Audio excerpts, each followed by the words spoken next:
Treneri, ar galima porą klausimų? Taip, visada. Malonu. Palauk. Po šio savaitgalio 2 varžybų jau bus įpusėjęs Umbro Cup turnyras. Ar galite pasakyti, ar esat patenkintas komandos padėtim šiuo metu ir šio savaitgalio varžybų prognozė trumpa? Nemanau, kad kiekvienas treneris galėtų būti patenkintas žaisdamas D divizione, bet jau kaip anksčiau esu minėjęs, matau čia ir teigiamą medalio pusę, kad komanda sustiprės psichologiškai. Tikrai, manau, pelnysim dar ne vieną pergalę. Komanda gal labiau patikės savo jėgom. Ir, manau, labiau susižaisim ateinančiam ergo čempionatui. O kaip, sakykit, vertintumėt šio savaitgalio varžovus Harpo ir... Supratau. Na, kaip žinome, su visais varžovais reikia žaisti, visus varžovus reikia gerbti. Komandą bandysim nuteikti labai rimtai, kad reikia su visais kovoti. Manau, kad D divizione turime skinti visas pergalės, nežiūrėdami, kas per varžovai, ar būtų Varpas, Gelgaudiškis ar Kiemo Audra. Viskas aišku. O sakykit, treneri, minėjot, kad tai yra dalis pasiruošimo naujam sezonui. Kaip vertinat komandos pajėgumą po salės turnyro didelėje aikštėje?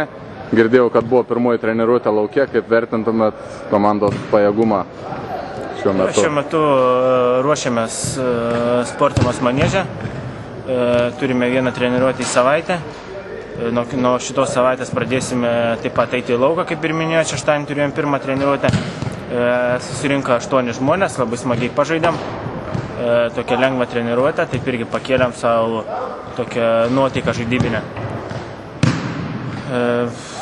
Koks dar buvo klausimas? Ar esat patenkintas sudėtim? Ir ar manot, kad po salės turnyro būsit pajėgus lošti lauke pilna jėga? Manau, kad dar komanda nėra visiškai sukomplektuota.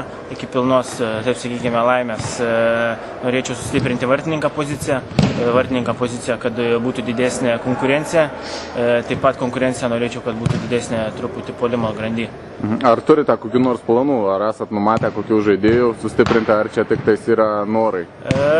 Jeigu žiūrint į praeitą čempionatą lauką, tai mes esam susistiprinę keliais pajėgiais žaidėjais. Pavardžių nenoriu minėti, patys turbūt puikiai viską matote, stebite statistiką, matote rungtynės. Taip pat dar gali pasipildyti komandą keliais pajėgiais žaidėjais. Taip pat neminėsiu pavardžių, iš kur tie žaidėjai bus atėję, bet tikrai kurie žaidėjai ateis į komandą, aš galiu tikrai užtikrinti, kad jie bus tikrai aukšto lygio ir jie sustiprins mūsų komandą ir jie bus verti vilkėti mėlynosios mūsų marškinėlius. Tai reiškia, kad skautai jau dirba savo darbą ir tie žaidėjai jau yra iš tikrųjų, o ne ant popieriaus. Taip, aišku, mes turime nemažą sąrašą žaidėjų, dabar tiesiog turime atsirinkti ir suderinti kai kurios klausimus.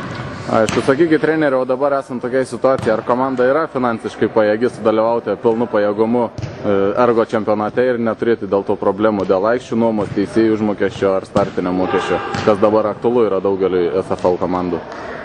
Aš manau, kad jeigu yra problema, yra ir problemos sprendimo būdas. Mes su komandos direktorium Justonu Auroniu įsipareigojame išspręsti, kad kuo mažiau žaidėjim kiltų galvos skausmas dėl kažkokių tai pašalinių problemų, ypač dėl finansinių. Tad aš galiu užtikrinti visus gerbėjus, kad tikrai komanda bus finansiškai pajėgi ir mes išlaikysime aukštą žaidimo lygį visų čempionato metu. Malonu girdėti ir tada pabaigai galbūt paskutinis tradicinis mūsų Troja Sport rubrikos palinkėjimas fanam ir mūsų žaidėjam. Žaidėjam norėčiau palinkėti, kad visų pirma nepervertintų varžovų pajėgumų ir kad nenuvertintų savęs. O fanam noriu palinkėti, kad ir toliau palaikyti aistringai komandą, palaikyti iš tikrųjų ne širdim, ne tik kad ateiti varžybos, o iš tikrųjų palaikyti komandą ir aišku plėsti savo būrį, didinti gretas. Ačiū treneri už interviu.